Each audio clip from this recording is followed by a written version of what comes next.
AP deputy CM Pawan Kalyan గారి statement మనం చూసాం. మరో 15 నుంచి 20 ఏళ్ల పాటు కూటమి ఐక్యతతోనే ఉంటుంది, రాష్ట్ర అభివృద్ధికి కృషి చేస్తామని. మరి దీంతో వైసీపీ ఏ విధంగా వ్యూహం వేయబోతుంది, వారి కార్యాచరణ ఏ విధంగా ఉండబోతుంది తెలుసుకునే ప్రయత్నం చేద్దాం. దీన్ని విశ్లేషించడానికి మనతో పాటుగా ఉన్నారు సీనియర్ జర్నలిస్ట్ సత్యమూర్తి గారు. నమస్తే సార్. నమస్కారం అండి. పవన్ కళ్యాణ్ గారు ఎప్పటికప్పుడు మరో 15 నుంచి 20 ఏళ్ళ వరకు కూటమి ఈ విధంగానే ఉంటుంది, మాకు రాష్ట్ర అభివృద్ధి ముఖ్యమని చెప్తూ ఉంటారు సార్. నిన్నైతే ఏకంగా మోడీ గారు ముందే చెప్పేశారు. మరి దీంతో వైసీపీ కార్యాచరణ ఏ విధంగా ఉండబోతుంది అంటారు? మాస్టర్ ప్లాన్ ఏమన్నా ఉందంటారా? దేనికైనా కుట్రకు కూడా దారితీస్తుందంటారా? ఏం చెప్తారు? అంటే మొదలు పెట్టారు జగన్మోహన్ రెడ్డి అండ్ కంపెనీ వాళ్ళు. అంటే కులాల మధ్య తగదా పెట్టాలి అనేది జగన్మోహన్ రెడ్డి ప్లాన్. ముఖ్యంగా కమ్మ కాపు ఈ 2 కులాల వాళ్ళు కొట్టుకుంటే ఆయనకి అవకాశం వస్తుంది అనేది ఆయన ఆలోచన. మొదటి నుంచి కూడా అదే ప్లాన్లో ఉన్నాడు, అదే ప్లాన్లో వర్కౌట్ చేశాడు. అదే ప్లాన్లో వర్కౌట్ చెయ్యటం అనేది జగన్మోహన్ రెడ్డి ముఖ్యమంత్రిగా ఉన్నప్పుడు కూడా వర్కౌట్ చేసుకున్నాడు. చాలా ప్రయత్నాలు, అంటే పవన్ కళ్యాణ్ని వ్యక్తిగతంగా తిట్టడం దగ్గర నుంచి, పవన్ కళ్యాణ్ని వ్యక్తిగతంగా పెళ్ళిళ్ళ గురించి వాటి గురించి మాట్లాడటం దగ్గర నుంచి కూడా ఆ పేరుని నాని లేకపోతే అటువంటి వాళ్ళని పెట్టి పవన్ కళ్యాణ్ని వ్యక్తిగతంగా తిట్టించటం. అంటే ఎప్పుడైతే జగన్మోహన్ రెడ్డికి అర్థమైపోయిందో అతను ముఖ్యమంత్రిగా ఉన్న సమయంలో ఇంకా పవన్ కళ్యాణ్ చంద్రబాబు నాయుడు కలిసి పోటీ చేయబోతున్నారు, వీళ్ళని విడగొట్టాలి అన్న ఉద్దేశంతో పవన్ కళ్యాణ్ మీద వ్యక్తిగతంగా విమర్శలు చేశాడు. దానికి తోడు ప్యాకేజీ స్టార్ అనేది బాగా పెద్ద ఎత్తున ప్రచారం చేశాడు. ఆ రోజా కూడా అప్పట్లో మంత్రిగా ఉండి రెచ్చిపోయి చాలా పవన్ కళ్యాణ్ మీద వ్యక్తిగతంగా, ఎందుకు అంటే అప్పటికే చంద్రబాబు పవన్ కళ్యాణ్ కలిసి పోటీ చేస్తారు అనేది ఒక నిర్ణయానికి వచ్చేసిన తర్వాత వాళ్ళ మైత్రిని ఎట్లా భగ్నం చేయాలి అని ప్రయత్నం చేశాడు. ముందు అసలు జగన్మోహన్ రెడ్డి ఈ నిరంకుశ పాలనకి వ్యతిరేకంగా పవన్ కళ్యాణ్ ఒక స్టేట్మెంట్ ఇచ్చాడు. ఏది, ఈ ప్రభుత్వ వ్యతిరేక ఓటును నేను చీలనివ్వను అని చెప్పి ఆయన ఎప్పుడైతే జనసేన ఆవిర్భావ దినోత్సవం రోజు ఆయన ప్రకటించాడో ఆ రోజు నుంచి పర్సనల్ అటాక్ మొదలుపెట్టాడు. అది ఆర్డర్ ఆఫ్ సీక్వెన్స్. పసిగట్టి టీడీపీ జనసేన అలియన్స్ ఉండబోతుందని పసిగట్టే ఇది వ్యక్తిగతంగా అటాక్ చేశారంటారా పవన్ కళ్యాణ్ గారిని? ఇప్పుడు అపోజిషన్ ఓటు చీలనివ్వను అని పవన్ కళ్యాణ్ అన్న తర్వాతే జగన్మోహన్ రెడ్డి అటాక్ మొదలుపెట్టాడు. పవన్ కళ్యాణ్ మీద అగ్రెసివ్ అటాక్ మొదలుపెట్టింది అప్పటి నుంచే. అంతకు ముందర వరకు కొంచెం అటు ఇటుగా ఉన్నాడు. ఎప్పుడైతే ఈ ప్రతిపక్ష ఓటుని చీలనివ్వను అని చెప్పాడో అప్పుడు జగన్మోహన్ రెడ్డికి అర్థమైపోయింది ఈ 2 పార్టీలు ఎట్లయినా కలిసి పోటీ చేసే అవకాశం ఉంది, దీన్ని బ్రేక్ చేయాలి మనము అని ప్రయత్నాలు మొదలుపెట్టి పవన్ కళ్యాణ్ని టార్గెట్ చేసుకొని రాజకీయాలు మొదలుపెట్టాడు. మామూలుగా ఏమాత్రం తెలియగలవాడైనా ఈ పని చెయ్యడు. ఎందుకంటే ముఖ్యమంత్రి స్థాయిలో ఉన్న పొజిషన్లో ఉన్న వ్యక్తి కులాల మధ్య చిచ్చు పెట్టి మనం పబ్బం గడుపుకుందామన్న నీచమైన ఆలోచనని ఎవడు చెయ్యడు. జగన్మోహన్ రెడ్డి ప్రత్యేకత అదే కాబట్టి దాని గురించి పెద్దగా మనం ఆలోచించాల్సిన అవసరం లేదు.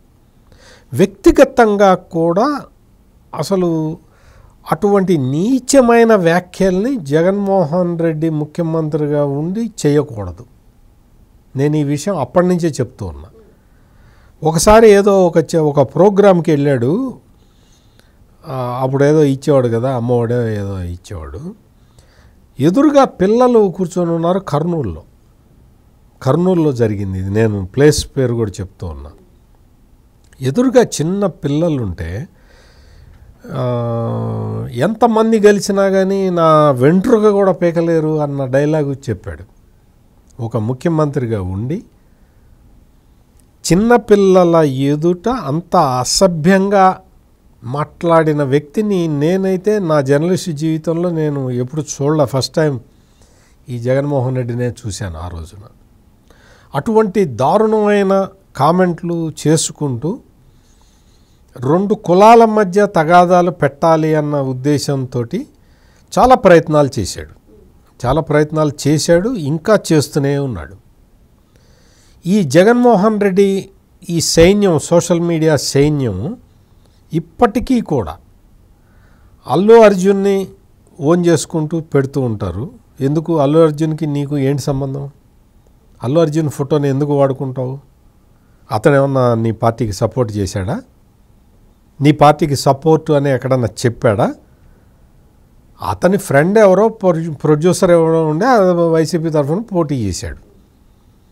అతని దగ్గరికి వెళ్ళాడు ప్రచారం కోసం తప్ప నీ గురించి ఎప్పుడన్నా ప్రచారం చేశాడా? జూనియర్ ఎన్టీఆర్ ఫోటోని తడతడకి వాడుకుంటూ ఉంటాడు ఈ జగన్మోహన్ రెడ్డి. ఎందుకు వాడుకుంటావు? అంటే వాళ్ళకి వీళ్ళకి తగాదా పెట్టాలని నీ ఉద్దేశమా? సాధ్యం అంటే ఇప్పుడు రాజకీయ పార్టీ నడిపేవాడు రాజకీయంగా ఆలోచించాలి. లేదు, మేము నడిపేది రాజకీయ పార్టీ కాదు, మాది వేరే పార్టీ, వేరే ఒక విధానం అంటే దానికేమి ఇదేమి లేదు, నీకు అడ్డు ఆపు లేదు, చేసుకో, నీ ఇష్టం వచ్చినట్టు చేసుకో. నువ్వు రాజకీయ పార్టీ అన్నప్పుడు నీకు ఒక బాధ్యత ఉండాలి, సామాజిక బాధ్యత ఉండాలి. ఆ బాధ్యత లేకుండా ప్రవర్తించే వ్యక్తివి నువ్వు. పవన్ కళ్యాణ్ని తిట్టాలి అంటే పేర్ని నానిని, చంద్రబాబు నాయుడిని తిట్టాలి అంటే లక్ష్మీపార్వతిని, లోకేష్ని తిట్టాలి అంటే ఈ రోజాని, అంటే నువ్వు వ్యక్తుల మీదకి టార్గెట్ చేసుకుంటూ నువ్వు ఎంతకాలం రాజకీయం చేస్తావు? నువ్వు చెప్పే దాంట్లో, నువ్వు చెప్పాలనుకున్న దాంట్లో, నువ్వు చెప్పించే దాంట్లో ఏదైనా పాయింట్ ఉంటే ప్రజలు యాక్సెప్ట్ చేస్తారు. కానీ ఇట్లా కుల వైషమ్యాలని, మత వైషమ్యాలని రెచ్చగొట్టి రాజకీయం చేద్దాం అనుకోవటం అనేది జగన్మోహన్ రెడ్డి అమాయకత్వం కిందకే వస్తుంది. అధికారంలో ఉన్నప్పుడు అట్లాగే చేసావు. ప్రజలు ఈడ్చి కొట్టి 11 సీట్లకి పడేసినప్పుడు ఇంకా అట్లాగే చేస్తూ ఉన్నావు. దానివల్ల ఉపయోగం లేదు అని తేలింది కదా. అయినా ఎందుకు రెచ్చగొడుతున్నావు? ఈ కుల రాజకీయాలను ఎందుకు చేస్తావు? ఓకే, నువ్వు ఈ కుల రాజకీయాలు చేస్తున్నావు కదా, ఎలక్షన్ టైం వచ్చేటప్పటికి మత రాజకీయం మొదలు పెడతావు. ఇప్పుడు మతం గురించి ఎందుకు మాట్లాడవు? ఇప్పుడు మతం గురించి మాట్లాడు. ఎలక్షన్ టైం వచ్చేసరికి అంతకుముందు 2019లోనేమో నీ బావ షర్మిల బ్రదర్ అనిల్ని ఉపయోగించావు. 2024 ఎలక్షన్ల ముందరేమో నీ మేనత్త విమలమ్మని నువ్వు మతపరమైన ప్రచారానికి ఉపయోగించావు. ద్వారంపూడి చంద్రశేఖర్ రెడ్డి క్లియర్ కట్గా చెప్పాడు, మన క్రిస్టియన్ని మనం గెలిపించుకోవాలి, మన క్రిస్టియన్ని మనం గెలిపించుకోకపోతే ఎట్లా అని చెప్పి ఓపెన్ పబ్లిక్ మీటింగులు చెప్పాడు. అంటే నువ్వు మామూలు టైంలోనేమో కుల రాజకీయం చేస్తావు, ఎలక్షన్లు రాగానే నీ మతాన్ని నువ్వు వాడుకుంటావు. ఇదా రాజకీయం అంటే? నువ్వు ఈ కుల వైషమ్యాలు, మత వైషమ్యాలతో పాటు ప్రాంతీయ విభేదాలు రెచ్చగొట్టడానికి నువ్వు ఎంత ప్రయత్నం చేస్తున్నావు? ఆ మధ్యకాలంలో రాయలసీమ, సపరేట్ రాయలసీమ కావాలని చెప్పి కొంతమందిని పంపించాడు, మేధావుల్ని, ఈ జగన్మోహన్ రెడ్డి. వాళ్ళు శతవిధాల ప్రయత్నం చేశారు, కుదరలా. ఎందుకు అంటే రాయలసీమ మొత్తం ఒక ఇండస్ట్రియల్ కారిడార్స్ వచ్చేస్తున్నాయి, స్పేస్ హబ్, అంతరిక్ష హబ్బులు వచ్చేస్తున్నాయి, అక్కడ పెద్ద పెద్ద పరిశ్రమలు వచ్చేస్తున్నాయి. అసలు డ్రోన్ సిటీ అనే ఒకటి సృష్టిస్తున్నాడు చంద్రబాబు నాయుడు. ఇవన్నీ చేస్తూ ఉంటే నీకు ఇంకా రాయలసీమ ఉద్యమం నువ్వు ఏం చేయగలుగుతావు? ఎంతమందికి ఫండింగ్ ఇవ్వగలుగుతావు? ఎంతమందిని రెచ్చగొట్టగలుగుతావు? ఇదే జగన్మోహన్ రెడ్డి ఆ రోజున మూడు రాజధానులనే ఒక రాజకీయం మొదలుపెట్టి ఎక్కడ వెళ్ళి కర్నూలులో రెచ్చగొట్టాడు, వెళ్ళి ఉత్తరాంధ్ర ప్రజల్ని రెచ్చగొడదామని చూశాడు. ఏమైంది అంటే ప్రాంతీయ విభేదాలు అసలే విభజిత రాష్ట్రం, తెలంగాణ సపరేట్ అయిపోయిన రాష్ట్రం. అంటే ఈ రాష్ట్రాన్ని కూడా, అంటే ఆంధ్రప్రదేశ్, ప్రస్తుతం ఉన్న ఆంధ్రప్రదేశ్ను కూడా 3 ముక్కలు చేయాలన్న నీ ఉద్దేశమా? ఏమి సాధిస్తావు? ఇవన్నీ ఏమి సాధించావు నువ్వు? 11 సీట్లు సాధించావు. ఇన్ని దుష్ట రాజకీయాలు చేసి, ఇంత దుర్నీతిని ప్రయోగించి నువ్వు సాధించింది ఏంటి? 11 సీట్లు. ప్రతిపక్ష హోదా కూడా లేదు. అయినా బుద్ధి రాకపోతే ఎలా? ఇది ప్రధానమైన ప్రశ్న. ఇక్కడ చంద్రబాబు నాయుడు కానీ పవన్ కళ్యాణ్ కానీ వీళ్ళిద్దరికీ ఒక అవగాహన ఉంది. ఏంటి? మనం కలిసి ఉంటే రాష్ట్రం పురోగమిస్తుంది. ఈ 15 నెలల కాలంలోనే దాదాపుగా 11 లక్షల కోట్ల రూపాయల పెట్టుబడులు తీసుకురావటం, నిన్నగాక మొన్న ఏఐ డేటా సెంటర్ని 1,33,000 కోట్ల రూపాయల పెట్టుబడితోటి తీసుకురావటం, నిన్న రహేజా గ్రూప్ వాళ్ళు వచ్చేసారు, మేము రియల్ ఎస్టేట్ వైజాగ్లో మేము రియల్ ఎస్టేట్ రంగంలో మేము పెట్టుబడులు పెడతామని. నువ్వు ఎట్లా ఆపుతావు?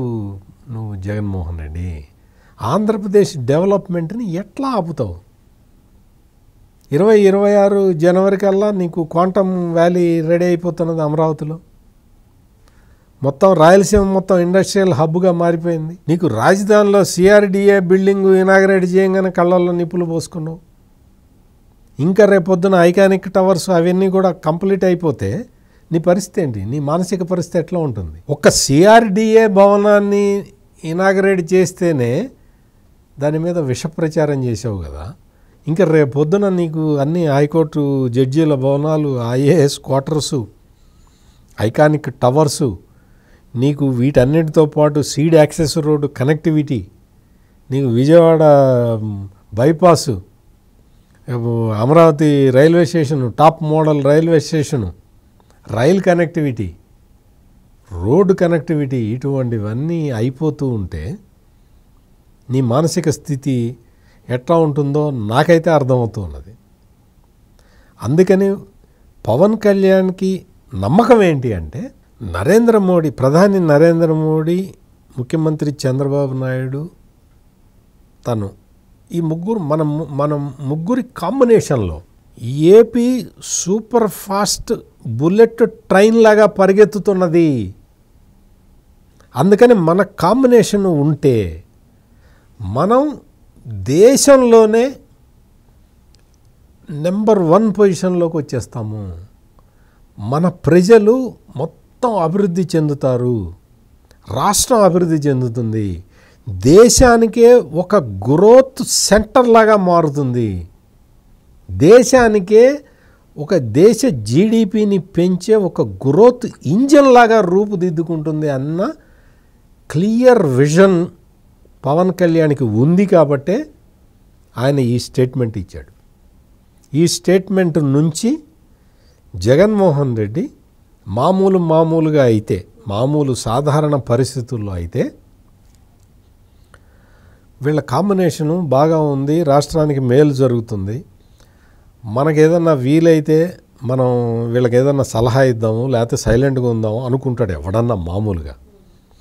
కానీ ఇతను కుట్రలు కుతంత్రాలు తప్ప ఇతనికి వేరే ఏ విషయాలు తెలియవు కాబట్టి, వేరే విషయ పరిజ్ఞానం ఏది లేదు కాబట్టి, ఈ కమ్మ కాపు క్యాస్ట్ కాన్ఫ్లిక్ట్ తీసుకొచ్చి బతకాలి అన్న ఉద్దేశంలో కొత్తగా కందుకూరులో ఏదో ఒక ఇన్సిడెంట్ జరిగితే దాన్ని తీసుకొచ్చి ముందర పెడుతూ రకరకాల ప్రయత్నాలు చేస్తూ ఉన్నాడు జగన్మోహన్ రెడ్డి.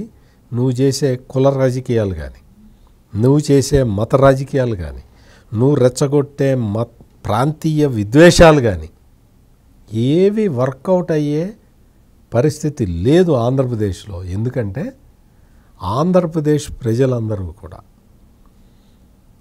రాష్ట్రంతో పాటు మనం కూడా వ్యక్తిగతంగా అభివృద్ధి చెందటానికి మంచి పరిస్థితి వచ్చింది. కాబట్టి ఆ డైరెక్షన్లో వెళ్దాము అన్న కృత నిశ్చయంతో ఉన్నారు జగన్మోహన్ రెడ్డి. సారీ, నీ ఆటలు సాగవు.